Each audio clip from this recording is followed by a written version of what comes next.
Oh, good morning, class. We're on page 10 of our functions unit, day 3, functions of graphs. One thing that is nice about recording videos is that you can pause this and rewatch it as many times as you need to.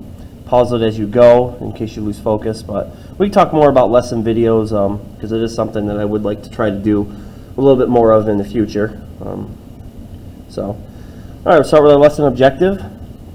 Okay, the objective of the lesson is to evaluate functions using graphs. All right, so we're going to be looking at graphs of certain functions and what they mean. So the first exercise, given the function y equals f of x, defined by the graph below, answer the following questions. Okay, so this is kind of what we did a little bit of yesterday.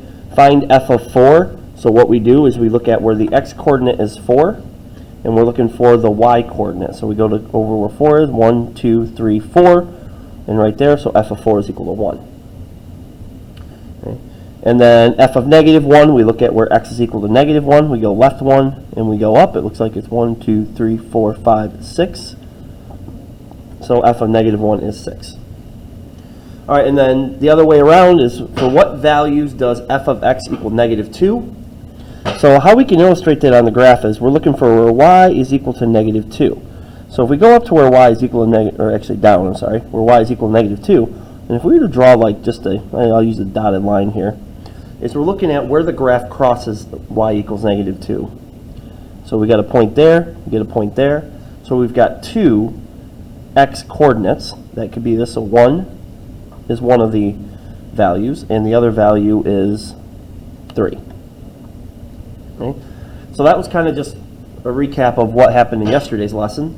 So now state the minimum and maximum values of the function. The minimum value is the lowest value in the function. The maximum value is the highest. Okay?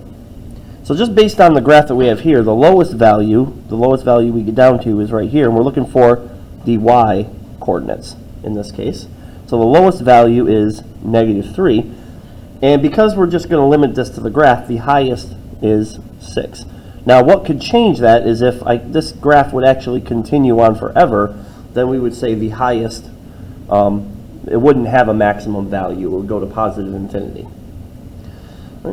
All right, so let's consider exercise 2, the next function. Consider the function given by the rule g of x is equal to 2x plus 3, which means that I'm going to take each input and I'm going to multiply by 2 and add 3. All right, so we're going to start by plugging negative. So we got an input-output table, so we plug in our values, we get our output values. So we plug in negative 3, we get 2 times negative 3 plus 3. So which would give me negative 6 plus 3 would be negative 3. So we get negative 3, negative 3. Okay, plug in negative 2. Okay, so negative 4 plus 3 is negative 1, so we get negative 2 and 1. Plug in negative 1 plus 3, we get 1. And after we do a few of these, you might pick up on a pattern here. Actually, that should be negative 1 there on number. So for 2, it should be negative 2, negative 1.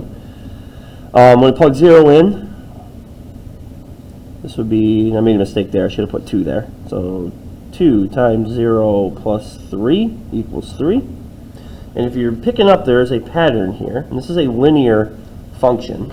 So it will be a pattern. So you might be able to figure out the rest of these without, so this is what, 0, 3. So this one's going to be 5, this one's going to be 7, this one's going to be 9. So I'm going to have 1, 5, 2, 7, and 3, 9. And we'll go ahead and we'll plot the points. So we'll go negative 3, left 3, down 3. Left 2, down 1, left 2, down 1. Left 1, up 1. 0, 3. 1, 5. And you're noticing here, and this is something we're going to talk about in the next unit. Let's see, 2 is, what, 7? There. And you could draw a line through those there. And actually, it's going to continue on forever. I mean, don't necessarily need the but this is a linear function because it forms a straight line. Okay, but one thing I will note, it is not proportional. All right, something that we talked about back in 7th grade. All right, moving on to the next page. All right, exercise 3 is consider the simplest quadratic function where f of x is equal to x squared. So we're going to fill out the function table below and then graph the function on the axes provided. Okay. So we take -3, square -3, you get +9, -3, +9. Remember, when you square a negative, it becomes a positive. And we would include the negative inside. We are squaring both that. So we do -2 squared would be 4. So we get -2 and 4. We take -1, we square it, we get 1. Okay. -1 and 1. And then 0 squared is just 0. So we get 0, 0. 1 squared is 1. And one thing that's nice about these quadratic functions, and we're going to study those a little bit more in detail later on, is that there is definitely a pattern with these quadratic functions. So 2 squared is 4, 3 squared is 9. So we get 2, 4, and 3, 9. And what you notice with these, and this is something, like I said, we're going to study these a little bit more in detail later on, but the outputs, you can see they kind of match each other. Okay, so you end up with like some kind of a pattern. So we're going to go ahead and plot these points. So we'll go -3, 9, 1, 2, 3, 7, 8, 9. There's that one. -2 and 4, 1, 2, 3, 4. -1 and 1, 0 and 0. And then what's interesting about these is that it's very symmetrical. So 1 and 1, 2 and 4, 3 and 9. And this is our function. They call this a parabola. All right? So this is a type of function. So the one before was a linear function. This is a quadratic function. Another type of function that we're going to take a look at, moving down to exercise 4, is what we refer to as a piecewise function. And it's a piecewise function because it's basically in 2 pieces. So we're going to consider the function given by the formula f of x is given as 2x plus 6 when x is equal to 0, meaning that we're using this function when we're dealing with numbers that are less than 0. Remember, 0 not included. And then we're going to use the function 6 minus x when x is greater than or equal to 0. So, right? And later in this class, we'll also study these in a little bit more detail. This is just giving you the introduction. So evaluate each of the following. So this is very specific as to when x is less than 0, we're using this function, 2x plus 6. When x is greater than or equal to 0, we're using the 6 minus x function. All right, so f of 4 is greater than or equal to 0, so we're going to use the 6 minus x function. So 6 minus 4 is 2. F is -3, so we're going to use the 2x plus 6 function, which would give us 0. All right. And so -3 is already there, so we've already got this one. This is 0. So this is -3, 0.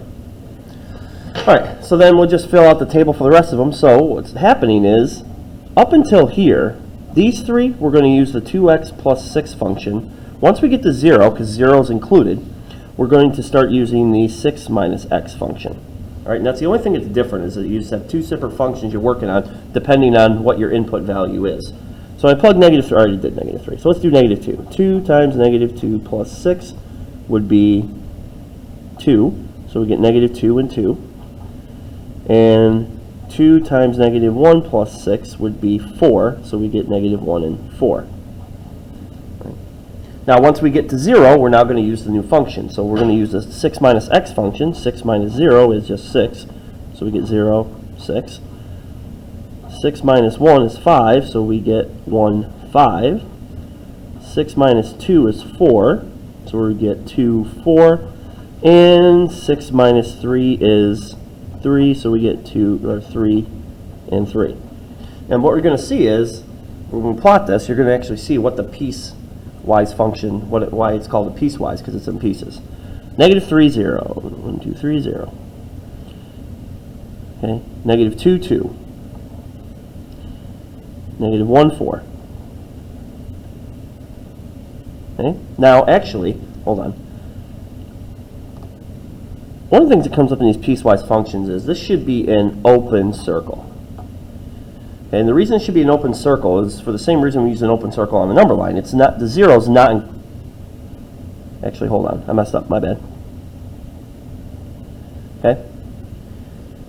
So that one should be filled in, just to kind of forget what I said there. I got a little carried away. Now when I get to 0, okay, I get 0, 6. So 0, 6. So actually we're not even going to have to worry about that. And then 1 and 5. So we end up with a function where it goes up to here till it gets to 0, and once it gets to 0, it goes to there. All right, so I got a little bit ahead of myself and worrying about this open dot, and it doesn't come up in this. But when we study these piecewise functions later on, we will talk about how sometimes there will be open dots on there.